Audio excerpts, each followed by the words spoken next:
মানে ওরা যেভাবে অ্যাটাক করছে ছাত্রদের, আমাদের ছাত্র জনতার উপর যেভাবে অ্যাটাক করছে, মানে আমি সবচেয়ে ভয়ঙ্কর অ্যাটাক বলবো হচ্ছে 19 তারিখ এবং হচ্ছে 4 তারিখ। আমার দেখা সবচেয়ে ভয়ঙ্কর দুটো দিন। প্রত্যেকটা দিনই আল্লাহর রহমতে আমি ছিলাম,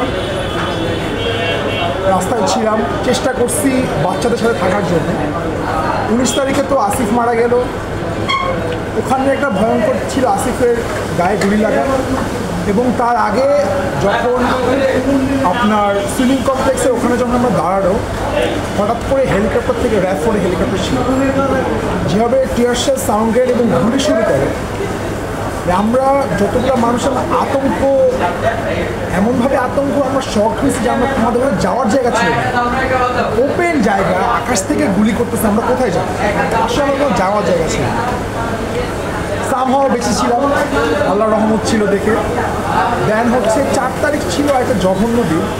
4 তারিখে যা দেখছি, এই কয়েকদিন পুলিশই থেকে আমাদেরকে প্রতিহত করা ট্রাই করছে, কিন্তু 4 তারিখে প্রতিটা রাস্তার মোড়ে মোড়ে দলীয় লোক যারা ছিল তাদের লোকজন দাঁড়ানো ছিল।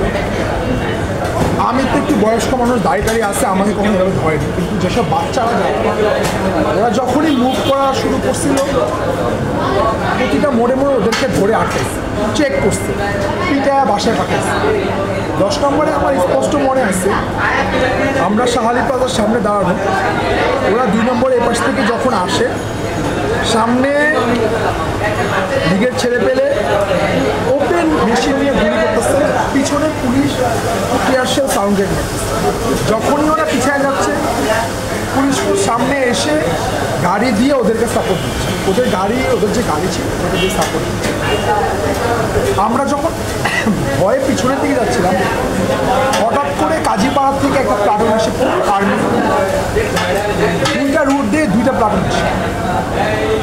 ওরা যখন আসে, আমরা এত খুশিতে এত চিৎকার করে থাকি যে ওদের পিছনে দৌড়ে থাকি। ওরা এসে 10 নম্বরে পুরো পজিশন নেয়, 12 নম্বর থেকে ওরা আসে, 2টা প্লাটুন আসে, এসে ওরা পুরো 10 নম্বরে পজিশন নেয়, ফাঁকা গুলি ছুটতে থাকে, ছুটতে পুরো জোনটাকে ওরা ঠান্ডা করে থাকে। আমাদেরকে বলে গো ব্যাক, আমরা সব কিছু কন্ট্রোল করি। আর্মিরা বলে, আর্মিদের দেখে পুলিশ এবং যারা ছিল সবাই চলে যায়।